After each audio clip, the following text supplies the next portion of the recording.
हमारे घरों और समाज में ऐसा सिखाया जाता है ना कि किसको बड़ा माने और किसको छोटा माने। इस तरीके का कुछ बातें बताई जाती है ना। एक दो सूत्र बताया जाता है कि देख भाई, तुमसे जो उम्र में बड़ा है या फिर तुम्हारे से पैसा जिसके पास ज़्यादा है उसको बड़ा मान लेना, उसका नमस्कार करना, उसका पैर छूना। ऐसे समाज में हमारा सिखाया जाता है ना, हमारे घरों में भी हमें सिखाए जाते हैं कि जिसके पास पैसा ज़्यादा है या फिर जो तुम्हारे से उम्र में बड़ा है उसको तुम नमस्कार करना, उसके पैरों को छूना। लेकिन ये बड़ा मानने का तरीका बिल्कुल भी गलत है।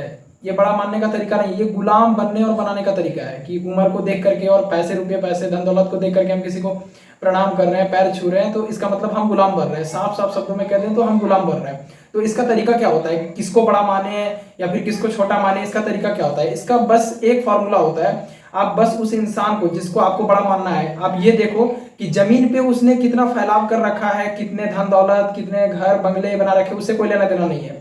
धरती पर उसने क्या किया है, कितने घर है, इधर है बंगला है गाड़ी, उससे कोई लेना देना नहीं है। आप ये देखो कि आसमान की तरफ वो कितना बढ़ रहा है। आपको धरती पर उसका फैलाव नहीं देखना है कि धरती पर उसने क्या किया नहीं किया, कितने जान पहचान बना लिया है, कितने रुपए पैसे उसने इकट्ठे कर लिए। आप देखो आसमान की तरफ उसकी ऊंचाई कितना है, आसमान की तरफ उसका बेहतरी कितना है। आसमान की तरफ बेहतरी होने का क्या मतलब है कि उसने मानसिक स्तर पर, आध्यात्मिक स्तर पर अपने आप को कितना विकसित किया।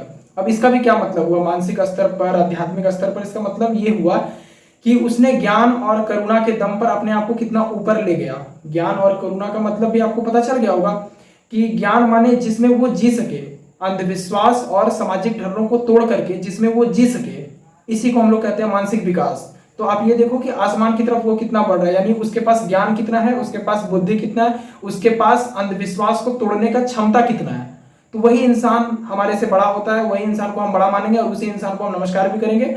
और बाद बाकी जो भी इस तरीके का कैटेगरी में नहीं आते, मतलब जो आसमान की तरफ नहीं बढ़ रहे हैं, मतलब जिनका मानसिक विकास नहीं हो रहा है, वो बस जमीन पर ही करोड़ अरब ये वो गाड़ी बंगले कर रहे हैं, तो वो फिर बड़ा नहीं हो, वो बस ऐसे ही है, ऐसे ही। मतलब उसको हम साधारण इंसान भी नहीं बोलेंगे, वो बस ऐसे ही है, रोड पर चलने वाले इंसान है, चाहे उनके पास कितने भी रुपये पैसे क्यों ना हो जाए। वाकई में बड़ा वो है जिन्होंने आसमान की तरफ उड़ने की कोशिश करी है, भले उनके पास कितने भी रुपये पैसे हो, मतलब नहीं रखता। जो आसमान की तरफ उड़ रहा है, जो आसमान की तरफ आगे बढ़ रहा है, उसके पास क्या है नहीं है मायने नहीं रखता। और जो धरती पर ही बस रेंग रहा है, धरती पर ही वो इतने रुपये पैसे घर बंगले बना लिया, उसके पास जितना भी हो कम है। जो आसमान की तरफ उड़ रहा है, जो आसमान की तरफ बढ़ रहा है, उसके लिए आप मत देखो उसके पास क्या है। और जो धरती पे रेंग रहा है ना, जो धरती पे चल रहा है, इधर उधर इधर उधर करोड़ों अरबों लेकर के घूम रहा है, उसके पास जितना भी है उसको फिर भी आप छोटा ही मानो। ठीक है, ये तरीका होता है बड़ा और छोटा मानने का।